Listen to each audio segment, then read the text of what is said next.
In our last episode we spoke about the battle group. Today we will speak about the phases. Game and the battlefield is divided into 3 phases. Those make the battlefield a little bit more realistic, and those are to make sure that the battle will escalate as the time passes by. Phases are A, B and C. Each phase lasts 10 minutes, besides phase C, which will start from phase B and will be up until the end of the game. There is also one phase before those. That will be a pre-battle phase. That is a time during which you will set up your troops accordingly to the battlefield and will prepare before the battle. Deployment phase, as I told, is a pre-battle phase. In this phase we are deploying units which we previously put up into our battle group roster and adjusting them on the map. We will select troops from our battle groups and put them on the blue marker on the map, which is our pre-deployment and our deployment zone, and use the troops accordingly to the map and the terrain which they are facing. Please, my tip is to use roads when you are placing these troops. Also, you can click and drag those units on that blue spot wherever you want. Automatically, your units will immediately move towards the road when they're moving to their position. Another tip I have for you guys is that once you have placed those units on the battlefield, on the blue spot, please immediately press F and move your unit right where you want it to go. Also, by pressing space, you can see where all of your troops will move with blue markers on the terrain.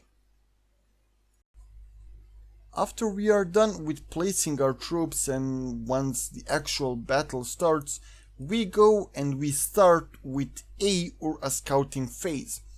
As it is self-explanatory, this phase is usually a phase in which we are just trying to scout ahead, trying to locate enemy strong points and trying to get as much as we can for our next phase where we will try to make breakthroughs. This is a really infantry heavy presence and scout presence of the battlefield. Also, allies feature great light tanks which they can use, or even some heavies like the British. Stuarts and Cromwells are really great, however are really expensive troops which you can use on phase A. My advice is, whoever you are, with whatever faction you are playing, always have ATs in phase A. They will be useful either against enemy half-tracks or either against enemy tanks. They will have at least several of those half-tracks on the battlefield, so you will never mess with an AT. While allies can booster their tanks early on, like Stuarts and so on and so forward, Germans usually have Panzer Grenadiers, which are all-around troops and which are their main troops in phase A. They can get some tanks, but Stuarts do outperform most of those tanks when it comes to fighting other troops. As told before, this is a phase in which you are fighting for the positions. Move slowly, use scouts as much as you can and try to get as good positions as you can early on. Try to get big forests, try to get roads. Your main purpose early on in phase A should be to secure the roads with your infantry and to scout them. Later on, those will be used for your breakthroughs in phase B and C to push forward. This is also a low point income phase. Here we are not getting a lot of points and most of our troops are pretty cheap. However, you do need to watch carefully not to waste your troops up front. One last thing I want to mention in phase A. Your infantry troops are super important. They are the troops which you will get from phase A to phase C. As we move from phase A to phase B to phase C, we will have less and less infantry available and we will rely more and more on the tanks. However, infantry presence on the battlefield is super important. So try not to waste your infantry in phase A a lot. Try to play safe and try to get as much as you can with a cunning, not with a might. Phase B, or a skirmish battle, is a second phase. Here we are getting medium tanks and getting some decent airplanes which we can use. Also we are getting some heavier artilleries. In phase A we are getting some light troops, light artilleries like mortars, but here we can get some sick artillery which we can use. We are also getting some infantry units as well. However, most of your roster in phase B will and usually is saved for tanks, artilleries or airplanes. Not a lot of infantry emphasis is put into phase B. During phase B and all of those medium tanks, heavy artilleries and so on and so forward, we can be a little bit more free to move forward, and game is becoming much more dynamic and open. While you would not dare to move with your infantry across the open area with tanks, you might even dare to do that. I do not recommend that to move and to do without scouting first. However, in some situations you can be a little bit more free to move that. We are getting also much more resources in phase B, since our troops will be a little more expensive than they were in phase A. Here we are at phase C. This is the heavy phase. This is phase in which we are getting our heavy tanks, our elite vehicles, elite troops, heavy bombers, and all of that cool stuff which all of us want. This is also a phase where we got top of our spear for the breakthrough.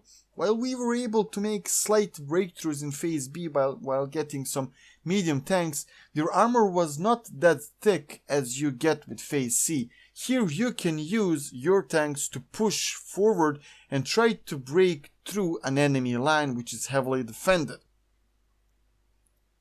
As mentioned, this phase will last from the end of the phase B until the end of the game, and it is not time limiting. No phase will come after this one, besides you winning or losing. While you are getting some elite tanks, some elite units, some heavy tanks and bombers, this phase can be pretty difficult without you having infantry.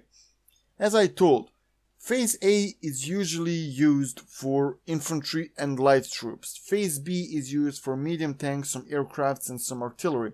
Phase C is basically used for those heavy troops, heavy units, and mostly, let's say, tanks, vehicles, which you will use to fill that gap you had. So, some players do lack infantry in phase C, which can backfire.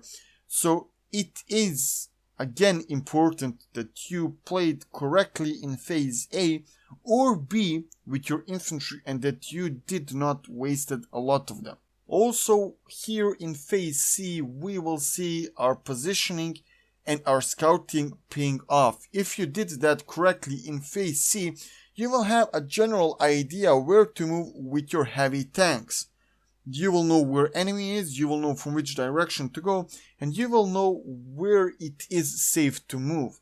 While in phase C you are getting some heavy tanks, a good player who managed to got and to sneak by some anti-tank infantry units with ease can penetrate your tank from side or rear if you passed by without noticing them. This phase is also a high income phase, and it is an all-out madness. During this phase, these are like the last seconds, like the last tips of the battle where you are committing everything you have and trying to get your opponent. I would also argue that in the phase C, you pretty much know your weakness and you know the strengths of the enemy.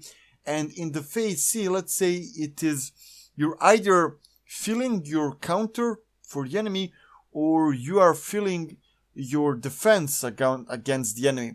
What I mean by that is, for example, if you know that your opponent has a lot of ATs and you have been building up your troops from phase A to phase B and you're coming into phase C and you know what your weaknesses are, you will commit more airplanes and you will know what to do in phase C correctly and to use it to the most.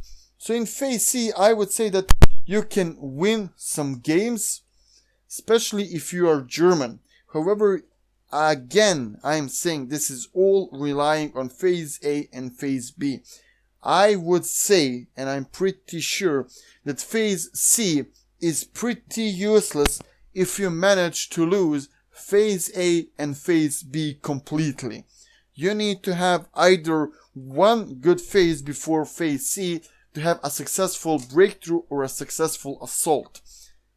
This doesn't mean that it is a general rule. This happens in 90% of the cases. You cannot win with few tanks. This is not how the game works. Phase C is just, as I told at the beginning, a tip of your spear which you are using to break through the enemy line. So this is not a phase which you should wait to win. It can be if you played it correctly and you're just waiting for the tip of the spear. However, if this is your last hope, it might not be that successful as you thought.